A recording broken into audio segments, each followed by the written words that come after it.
दोस्तों, रक्षा मंत्रालय ने एक पीआईबी जारी की है और आप सभी को ये बताने की कोशिश की है कि सरकार पेंशनर्स के साथ है। ऐसा इसलिए क्योंकि आप देख ही पा रहे होंगे, पीआईबी आपके सामने है। एमओडी का खतरनाक रवैया, जवानों के खिलाफ मामला, सीजीआई करेंगे फैसला। आज बात करने वाले हैं मेन मुद्दे की। सरकार पेंशनर्स के साथ है या नहीं, ये तो आप सब अच्छी तरह जानते हैं। पीआईबी जिसका सब्जेक्ट है सशस्त्र बल न्यायाधिकरण से रक्षा मंत्री श्री राजनाथ सिंह ने कहा, लंबित मामलों को जल्द से जल्द हल करें, लेकिन न्यायिक प्रक्रिया का पालन करें।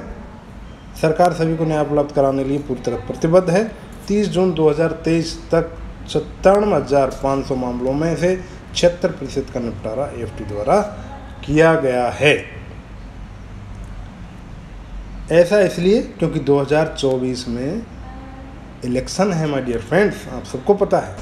सबसे पहले तो इम्पोर्टेंट पॉइंट ये है कि अब एएफटी के ऑर्डर जिनको एमओडी नहीं मान रही है, उनके ऊपर CGI chief justice of India का डंडा चलने वाला है।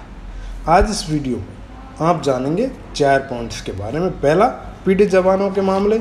दूसरा, गवर्नमेंट की नीति जवानों के मामलों के निपटान के बारे में क्या है। तीसरा, ब्यूरोक्रेट्स, नौकरशाह जो गवर्नमेंट की नीति की पालना के लिए बैठे हैं, उस बात की तनख्वाह लेते हैं लेकिन जवानों के साथ हस्तक्षेप करते हैं, अफसर का पक्षपात लेते हैं। चौथा, कोर्ट का न्यायालय के जजमेंट की इम्प्लीमेंटेशन के बारे में बात करें। अब जानते हैं कि एमओडी ने पीआईबी क्यों निकाली है और क्या है इसमें। 4 अगस्त 2023 को एएफटी स्थापना दिवस के अवसर पर आयोजित एक कार्यक्रम को संबोधित करते हुए रक्षा मंत्री ने ये बात कही। इसमें रक्षा मंत्री जी का बहुत अच्छा जो बात है वो ये है कि वो हमेशा से जो भी कहते हैं आपके पक्ष में ही कहते हैं, वो इम्प्लीमेंट हो ना हो वो एक अलग बात है। आगे इम्पोर्टेंट बात ये है कि इसमें 97,500 मामले अभी तक रजिस्टर्ड हुए जून तक, जिनमें से 74,076% जो है मामले निपटा दिए गए। सरकार अपना क्लेरिफिकेशन क्यों देना चाह रही है, अब मैं आपको लेके चलता हूँ उस खबर पर जिसकी वजह से ये पीआईबी निकाली गई है। चलिए जान लेते हैं आखिर वो खबर कौन सी है। तो ये एक खबर है, लाइव लॉ की तरफ से प्रकाशित की गई है। AFT bar demands contempt action against defence secretary for allegedly seeking report on decisions by Chandigarh AFT.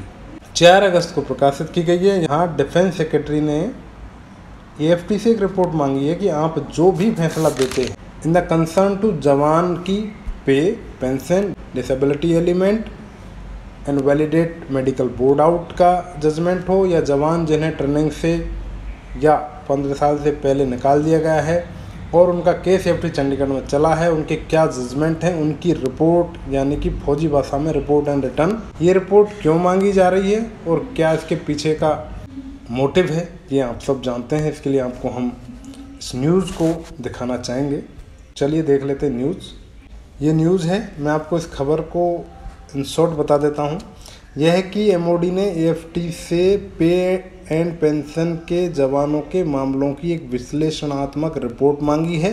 Bar association AFT Chandigarh ने इसका कड़ा विरोध किया है और कहा है कि ऐसा प्रतीत होता है मानो एएफटी चंडीगढ़ एमओडी का कोई एक विभाग है जिसकी आरआर मांगी जा रही है।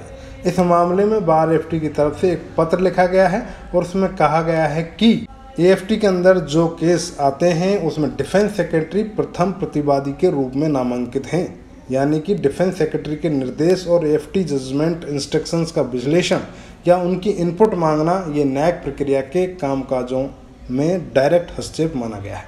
बार एसोसिएशन ने एक वाद का उदाहरण देते हुए कहा कि income tax appellate tribunal versus VK Agarwal के केस में संबंधित सेक्रेटरी को विश्लेषणात्मक रिपोर्ट मांगने पर सुप्रीम कोर्ट की तरफ से दोषी करार दिया गया था, जिनको आपराधिक अवमानना के मामले का कन्विक्शन दिया गया था।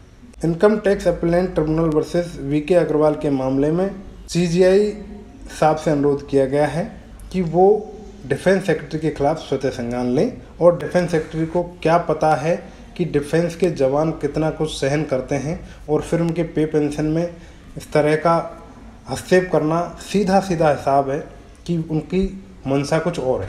यह कि डिफेंस सेक्रेटरी हर केस में प्रतिवादी नंबर 1 है, फिर भी ये जो जवानों के पे पेंशन का विश्लेषण मांग रहे हैं, इसके अगेंस्ट बार एसोसिएशन की तरफ से कड़ी आपत्ति जताते हुए कहा गया है कि एक जुडिशियल बॉडी से फैसलों के विश्लेषण की मांग करना, क्योंकि वो फैसले अधिकारियों के खिलाफ हैं, इसलिए यह दर्शाता है कि अधिकारियों द्वारा लक्ष्मण रेखा को पार करना और अदालत को उसके काम में दखल देना।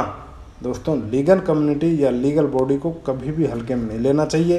और आगे बार एसोसिएशन ने कुछ और भी पॉइंट रखे हैं।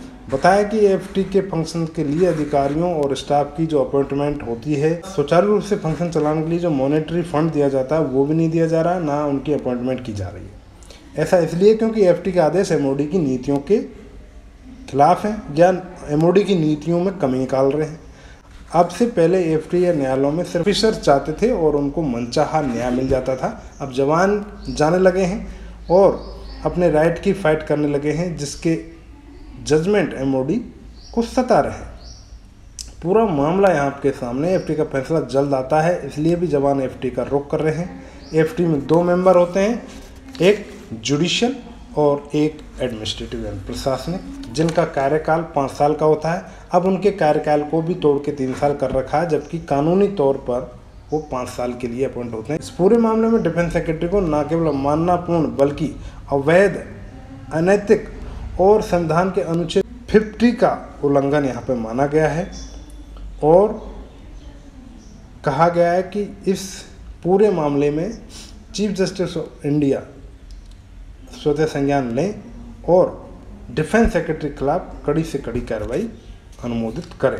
तो दोस्तों, ये वो लेटर है जो 3 अगस्त को लिखा गया था to honourable doctor justice DY Chandrachud, chief justice of India supreme court को। सब्जेक्ट आपके सामने है, regarding initiation of the contempt proceeding against the defence secretary for the direct interference in the administration of justice and judicial functioning of the Armed Forces Tribunal by way of his letter dated 28/7/2023, non-implementation of judicial orders and deliberate denial of financial support to staff and smooth functioning of the tribunal। ये पूरी points मैं आपको बता चुका हूँ। ये वो letter है 4 पन्ने का। आप देख ही सकते हैं किस तरह से डिफेंस सेक्रेटरी जो भी बैठे हैं महाशय, वो किस तरह से जवानों के ऊपर कुठारा घात करने के उसमें है। Thank you. इस तरह के अपडेट के लिए आप मेरे साथ बने रहिए। ये चैनल आपका अपना है। Thank you very much.